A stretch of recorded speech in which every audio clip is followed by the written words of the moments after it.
If you're wondering how to start big stitch quilting in the middle of a project, let me show you. I am currently working on this one, so I wanted to share quick how I pop a knot into the project to hide where I am beginning my stitches. This doesn't really matter if you're doing straight line quilting from one edge to the other, but if you want to do different color threads and start in the middle of your project, you're going to want to hide your knot. First, I'm taking a sashiko needle. I love to use these when I'm doing big stitch quilting. They are really big. They pierce through all of the layers easily, and you can fit a lot of stitches on this big needle. First, I'm going to start with a quilter's knot at the end of my thread. I am using pearl cotton, and to do a quilter's knot, you take the needle in one hand and the end of the thread in the other hand. Put that tail end of the thread against the needle and then wrap the thread around a few times. I did 3. The thicker the thread, the less times you're going to have to wrap it around because it makes it a larger knot the more times you wrap. Then you just grab where you wrapped it around and pull it to the end of your thread and you'll have a knot there. So what happened was I actually ran out of thread, so I want to start again right in that spot there. So once you know where you're starting, you're actually going to want to pick a spot away from that and stick your needle in. Since I'm using this black thick thread here, I'm going to go underneath the green part instead of the white so that doesn't show through so much. So you stick it in about, I don't know, maybe an inch away from where you're starting, and make sure you are not going through all 3 layers of the project. You should just be going through the quilt top layer here, or possibly some batting, but definitely not the back.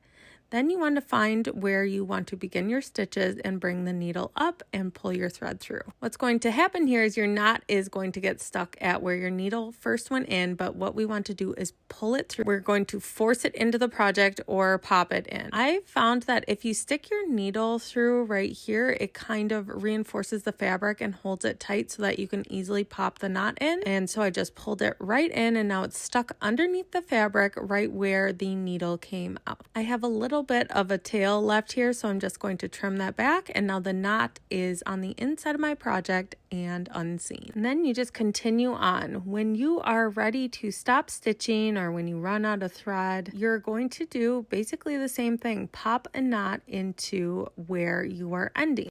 So in order to do that, you'll want to make sure you have enough thread. Otherwise, especially with these big needles, you won't be able to wrap it around like you need to.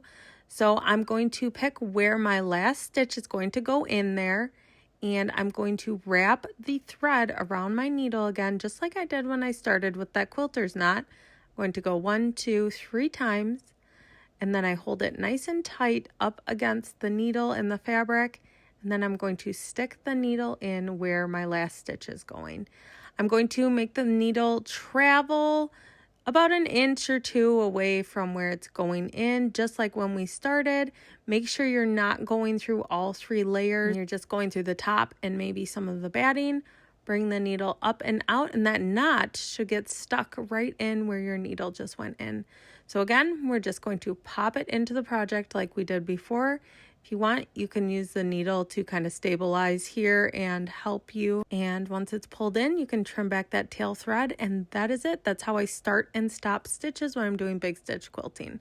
Sometimes I loosen them up a little bit because I pulled a little bit too hard when I pulled the knot through. Make sure to like and save this one for later.